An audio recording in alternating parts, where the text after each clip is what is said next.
17 en lo adelante. Amén. Romanos capítulo 2.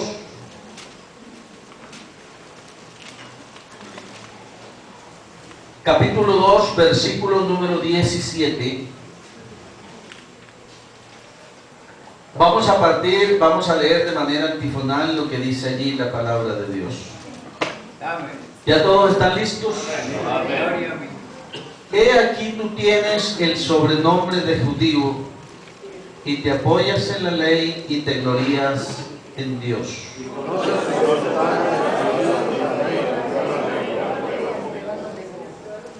Y confías en que eres guía de los ciegos, luz de los que están en tinieblas.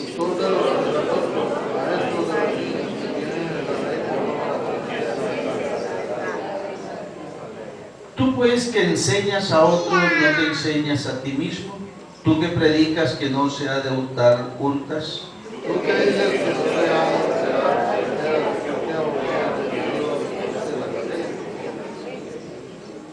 Porque como está escrito, el nombre de Dios es blasfemado entre los gentiles por causa de vosotros. Verso 25.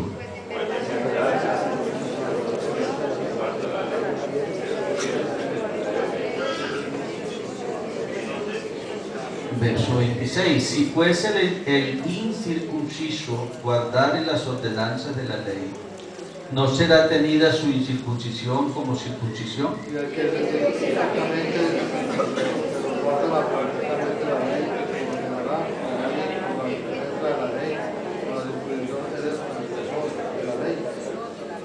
Pues no es judío el que lo es exteriormente, ni es la circuncisión la que se hace exteriormente en la carne, sino que es judío el que lo es en lo interior, y la circuncisión es la del corazón, en espíritu, no en letra, la alabanza del cual no viene de los hombres, sino de Dios. Amén. Siéntense, hermanos, de la amabilidad. Gracias le damos a Él por su palabra. Bien, hermanos, cuando el Señor comenzó a predicar el Evangelio aquí en la tierra estaba llena, como lo está lleno en este tiempo, de grupos, movimientos y toda clase de agrupaciones religiosas. Así que el principal obstáculo que tuvo la predicación del Evangelio por parte del Señor Jesucristo fue precisamente los grupos religiosos. Amén. Entre ellos, la propia nación de Israel, que a pesar que eran ellos los que esperaban al Mesías, y a pesar que eran ellos los que estaban a la expectativa por el nacimiento del Mesías, fueron precisamente ellos los que rechazaron al Mesías. ¿Cierto que sí? Amén. ¿Pero por qué? Y note usted que la situación para nosotros en este tiempo no es mucho lo que ha cambiado. Nosotros somos predicadores del Evangelio, anunciadores del reino de Dios. Amén. Pero el mayor rechazo lo recibimos precisamente de quienes dicen creer en Dios. Entonces, como todo efecto tiene una causa, y toda causa tiene un efecto. Lo que vamos a mirar hoy, o procurar mirar, es dónde se genera ese rechazo no solamente del Señor, sino de nosotros, de aquellos que afirman también creer en Dios. Amén. Amén. Alabanzas al nombre del Señor. En el pueblo de Israel Se instruía al ser humano o a la persona desde niño en lo que se conoce la ley o como la ley de Moisés. Y dentro de la instrucción que se daba a través de la ley o de la ley, se hacía una distinción, oiga bien, se hacía una distinción entre lo que era un judío y lo que era un no judío. Yo les explicaba, no sé si era el domingo pasado, la diferencia que hay entre un judío y un gentil. Amén. ¿Sí recuerdan que algo hablamos sobre eso? Ahora, la palabra gentil no era simplemente el señalamiento para hacer la diferencia de un judío y de un no judío. La palabra gentil encerraba un sentido desde el punto de vista de los judíos de un ser que ni siquiera tenía o contaba con la compasión o con la mirada de Dios. Era un hombre totalmente excluido del beneficio de Dios. Es decir, yo no sé si catalogarlo desde el punto de vista judío como peor que un animal. Amén. Eso éramos para los judíos, nosotros los gentiles. De tal manera que por ser judío o por ser gentil estábamos excluidos no solamente de lo que Dios pudiera beneficiar al pueblo judío, sino incluso de las ceremonias y de los rituales judíos. De tal manera que el templo judío tenía una parte que se llamaba el atrio de los gentiles, donde hasta ahí podía llegar una persona que no fuera judía. Lo dejaban llegar hasta cierta parte y desde allí solamente podía mirar, pero nunca participar de los ceremoniales y rituales judíos. Ahora, cuando alguien iba al sacerdote para ofrecer un sacrificio, los asistentes del sacerdote tenían un listado de las personas que eran reconocidas como miembros del pueblo de Israel. Vamos a decirlo de esta manera, tenían un libro de membresía. Y lo primero que hacían era, el que iba a ofrecer el sacrificio, era buscarlo dentro de ese libro a ver si aparecía que era o era miembro del pueblo de Israel. Y si no aparecía, sencillamente no podía ofrecer su sacrificio. Bendito sea el nombre del Señor. Ahora, eso le dio a los israelitas o a los judíos cierta categoría sobre nosotros, porque eran el pueblo de Dios, porque eran la nación de Dios, mientras que nosotros éramos un cero a la izquierda. Hay una definición que la Biblia da para nosotros, que dice que nosotros estábamos sin Dios y sin esperanzas. Por eso Pablo, cuando quiere hacer no solamente defensa del Evangelio de Jesucristo, sino predicar el Evangelio entre los judíos, lo que él trata de hacer entonces es convencer a los judíos que el Evangelio no es contrario a la ley. Lo que nosotros tratamos de hacer en este tiempo es demostrarle a los religiosos que el Evangelio no es contrario a la Virgen, no es contrario a los santos, no es contrario a muchas de las cosas que la gente tiene por estima, pero que no lo hacen conforme a la palabra. Amén, amén. Amén. Porque alguna persona puede ser contraria nosotros que no corresponde a la verdad. De tal manera que hay gente que le dice a los pastor, vea, me gusta el evangelio, lo que ustedes dicen la verdad, pero lo que no me gusta a mí, lo que me choca, es que ustedes no creen en la Virgen María. Amén. Y uno tiene que decirlo. Perdóneme, pero es que quizás nosotros creemos más en la Virgen que usted. Lo que pasa es que hay dos maneras de creer en la Virgen. Hay una manera de creer que es como los hombres enseñan.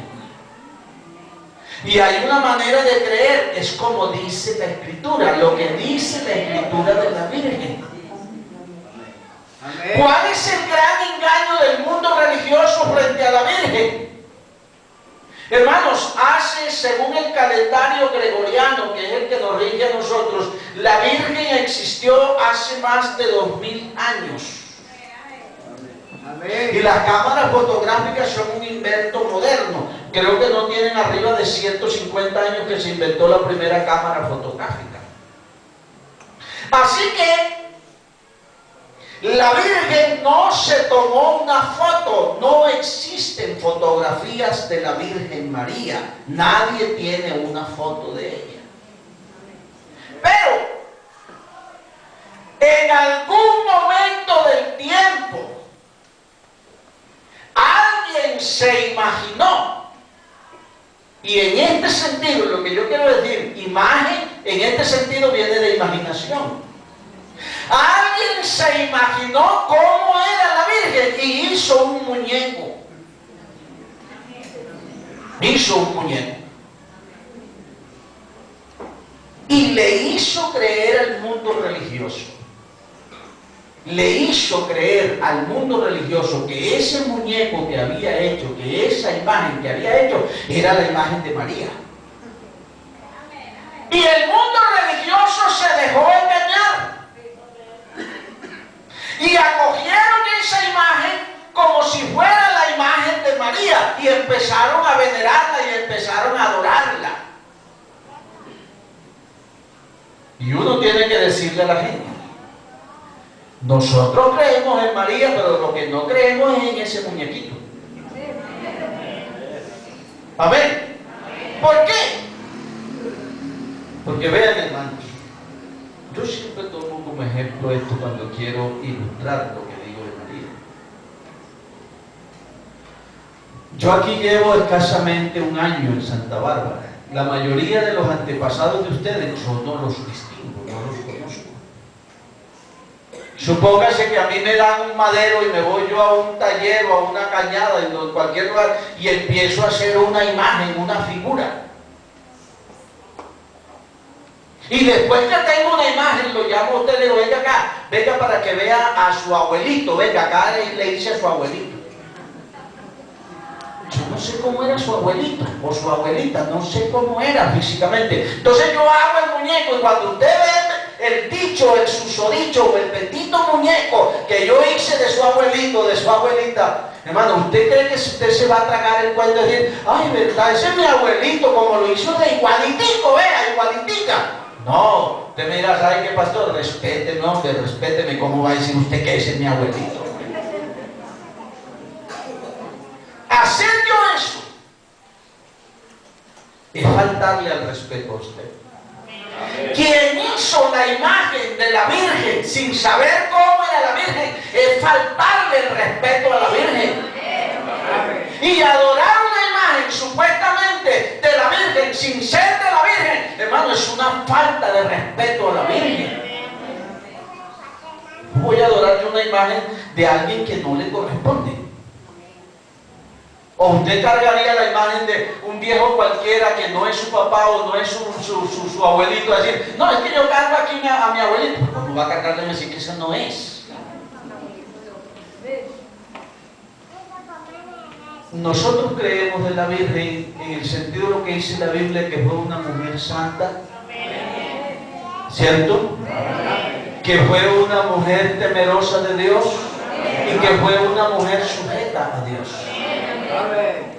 Ahora, otros nos dicen a nosotros, es que ustedes no honran a la Virgen. ¿Cómo honra el mundo a la Virgen? ¿Y cómo honramos nosotros? No solamente a la Virgen, sino a los personajes bíblicos. ¿Cómo honra la gente a la Virgen?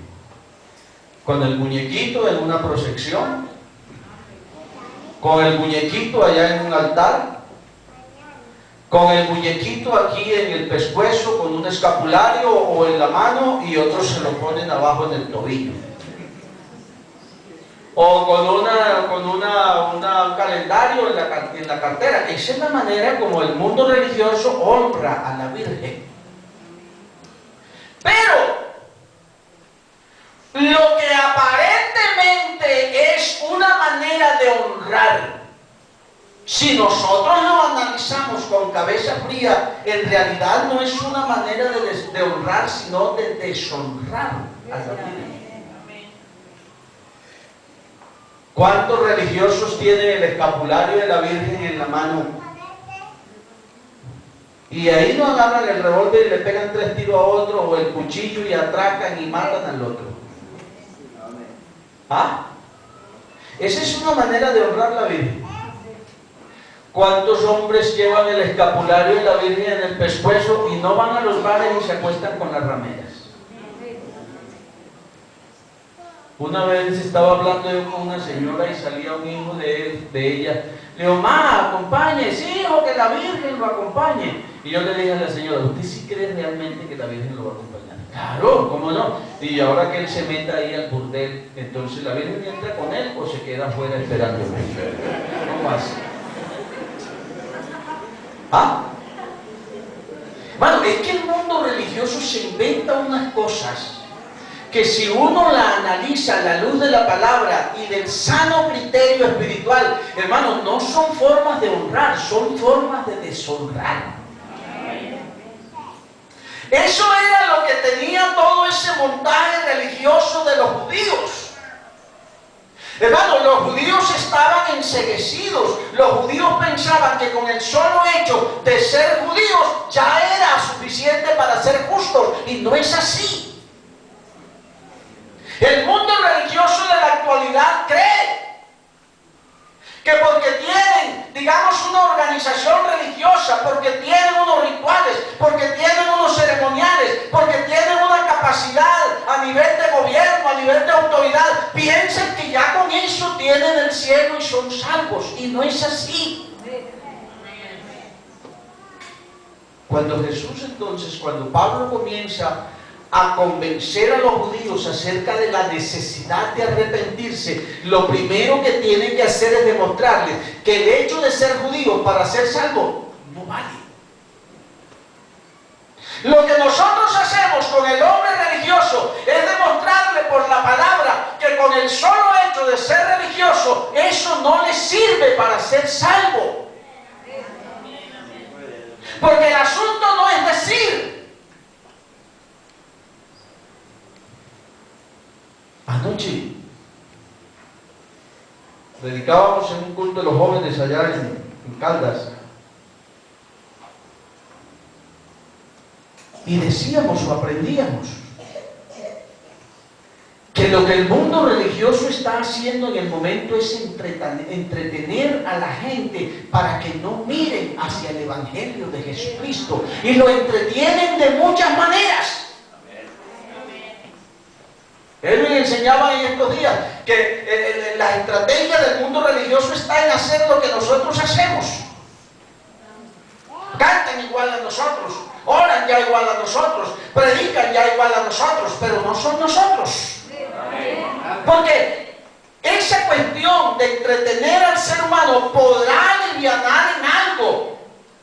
No es solo la necesidad material de la persona, sino en algún sentido hacerlo sentir valioso dentro de la sociedad, pero no alivia, no resuelve el problema del alma de la persona. Hay necesidades que no se resuelven de otra manera. La necesidad espiritual no la podemos resolver desde lo material. Un hermano sufrió un fracaso con la esposa.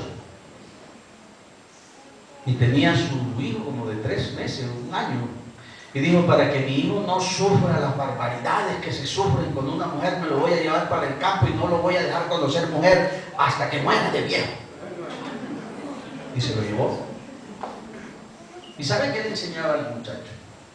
Él decía que las mujeres eran el diablo. Y no lo sacaba al pueblo para que no se relacionara con mujeres, para que no conociera mujeres. Y ya siendo bien, ya muchacho de casi de 19 años, 18 años, un día por necesidad tuvo que sacarlo al pueblo. Y él vio a una mujer. Papá, ¿y eso que vaya qué es? Dijo, mijito, cierra los ojos, ese es el diablo. Ay, papá, qué bueno llevando un diablito de esos para la cabeza. Porque la necesidad de nosotros como hombre, de la mujer, no es una cuestión que se resuelve de otra manera. La necesidad de afecto del hombre, la necesidad de compañía del hombre y de la mujer no la resolvemos orando ni ayunando. Así que las necesidades sociales del ser humano se podrán resolver desde lo social, pero es que hay una necesidad en el alma del hombre que el mundo religioso no puede solucionar, y solo cuando vienen a la presencia de Dios y Dios habla al corazón de ellos, esa necesidad del hombre empieza a ser resuelta en la presencia de Jesucristo. ¡Den un aplauso fuerte al que vive! ¡Al que vive! ¡Al que vive! ¡Al que vive! ¡Aleluya! Eso Pablo dice que aquí tú tienes el sobrenombre de judío y te apoyas en la ley y te glorías en Dios y conoces su voluntad, instruido por la ley, apruebas lo que es mejor. La gente religiosa, uno de pronto hace días no lo veo, pero hace unos años uno encontraba en las puertas de la casa que decía, soy romano, romano fue mi abuelo, romano fue mi mamá, romano soy yo y romanos serán mis hijos.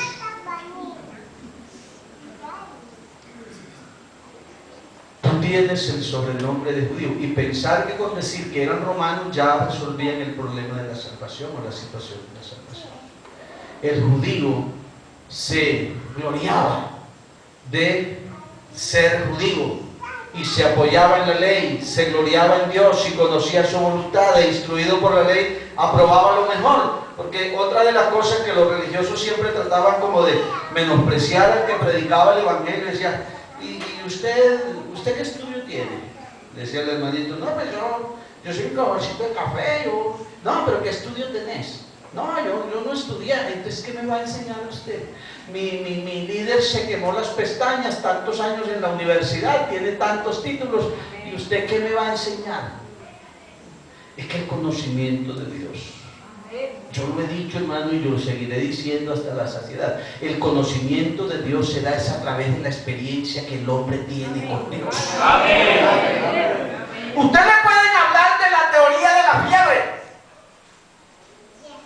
Ustedes pueden hablar de la teoría de la malaria. Ustedes dicen, la malaria es una enfermedad endémica de las zonas tropicales, se da por esto y esto y esto, se transmite por la picadura de un zancudo. Sus características y síntomas son estos y estos y estos. Usted se aprende la teoría, pero usted no sabe lo que es una malaria hasta que no le da. Amén. Amén. Esto sí es muy distinto a lo que a mí me dijeron. Una malaria es una cosa fuerte. Usted puede aprender de Dios muchas cosas, usted puede decir de Dios muchas cosas desde lo teórico, pero en realidad usted no puede hablar en propiedad de Dios hasta el día en que usted tiene una experiencia real con Dios. Amén. Mire, cuando uno es simplemente teórico, no solamente puede engañar a otros, sino que a uno lo pueden engañar. Usted no ha oído el dicho que dice, a fulano le metieron gato por liebre, porque parece que son parecidos. Pero el que conoce, cuando a alguien le meten gato por liebre, es porque ni conocen al gato ni conoce a la liebre. Pero cuando usted conoce la liebre y lo prueba, usted ve el sabor y dice, esto no es liebre. Tú podrás hacer otra cosa. Como cuando uno le van a dar babilla por bagre. El que no conoce de pescado, le puede meter babilla por bagre. Vea, señor, aquí tenemos fricaché de bagre, y mentira que es babilla. Pero cuando usted prueba, dice, no, esto no es bagre, esto es babilla. O cuando usted prueba el gato y dice, esto no es liebre, esto será otra cosa, pero no es liebre. Porque usted tiene la experiencia, usted conoce. Amén. Mire, los religiosos los ponen a andar de un lado para otro, porque como no conocen a Dios, para ellos cualquier cosa es Dios. Amén. Entonces ven un moñuelo, y en el moñuelo hay una figura y dicen, vea la imagen de Dios, y se van corriendo a adorar el moñuelo. Ven una mancha en la pared, ahí ven a Dios. Porque como no conocen a Dios, les hacen creer que ese es Dios. Porque hermano, lo peor para el hombre religioso es la ignorancia que tiene de Dios. Pero cuando uno conoce a Dios, cuando uno tiene la experiencia de Dios, hermano, a uno no le meten gato por liebre. El conocimiento de Dios se vive a través de la experiencia que tenemos con el Creador, con el Poderoso, con el Rey de Reyes, con el Señor de Señores, con el que nos ha cambiado, con el que nos ha transformado, con el que levanta esta iglesia en victoria. Dale un fuerte aplauso a Él en esta mañana, porque en Él estamos, a Él lo conocemos y en Él vivimos.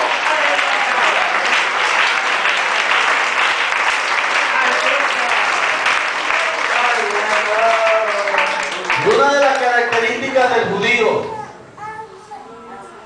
y del hombre religioso de estos días es que predica pero no aplica.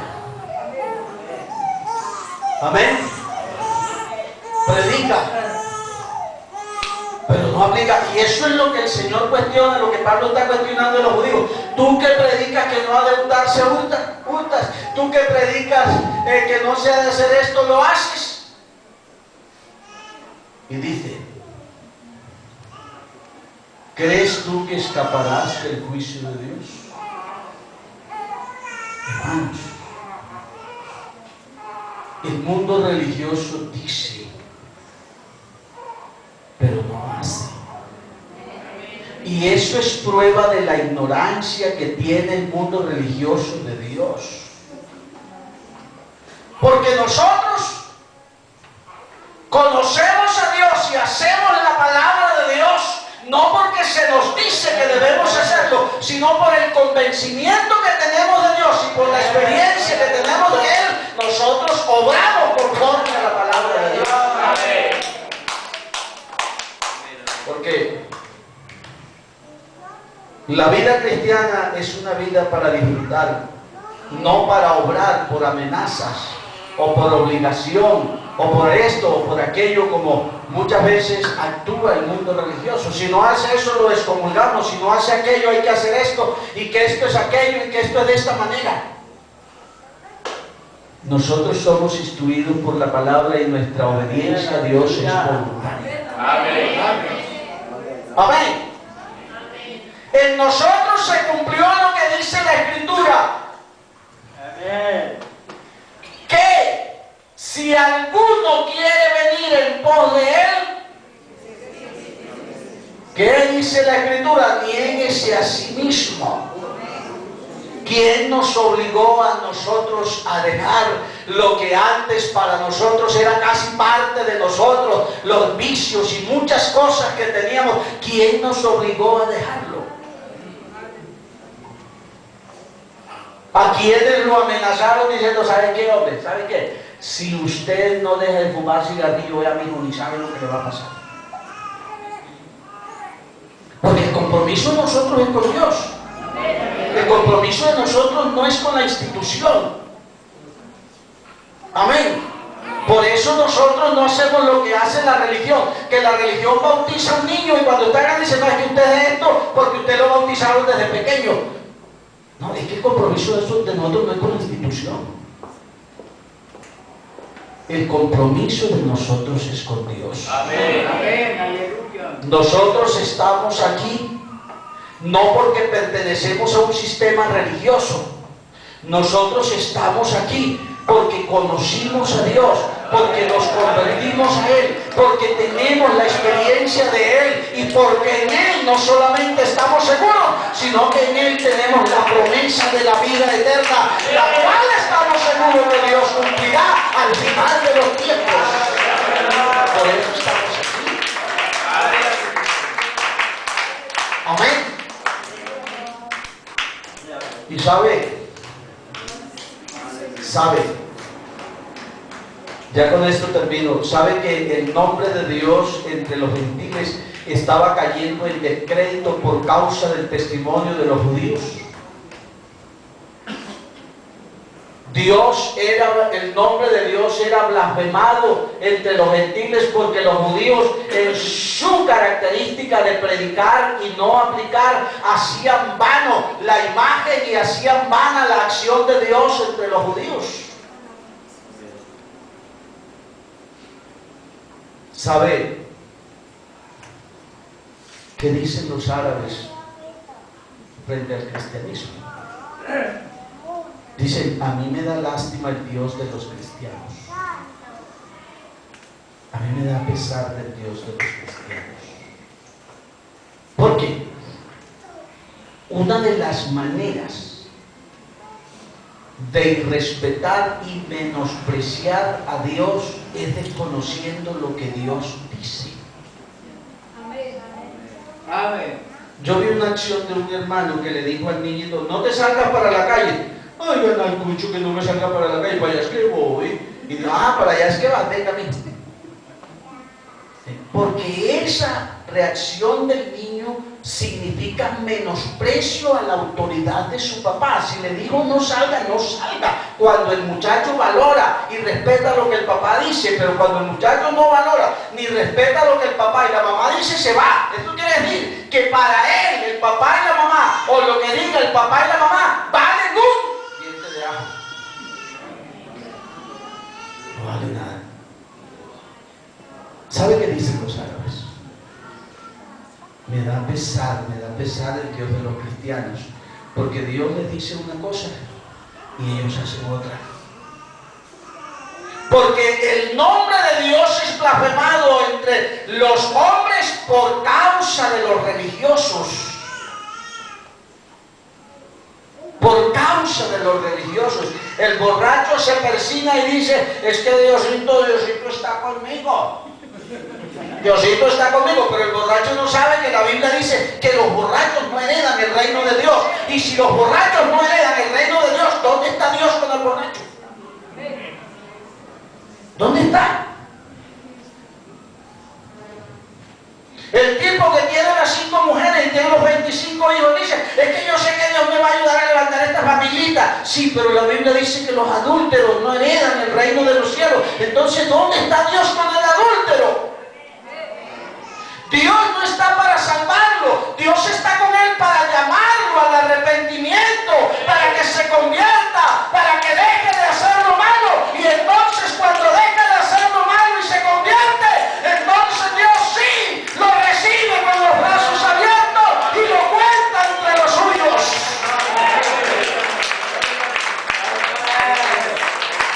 Porque tenemos un Dios que ama. Porque tenemos un Dios que busca al pecador las 24 horas del día. Y cuando el pecador viene a Él, Dios dice, si alguno viene a mí, yo no le echo fuera.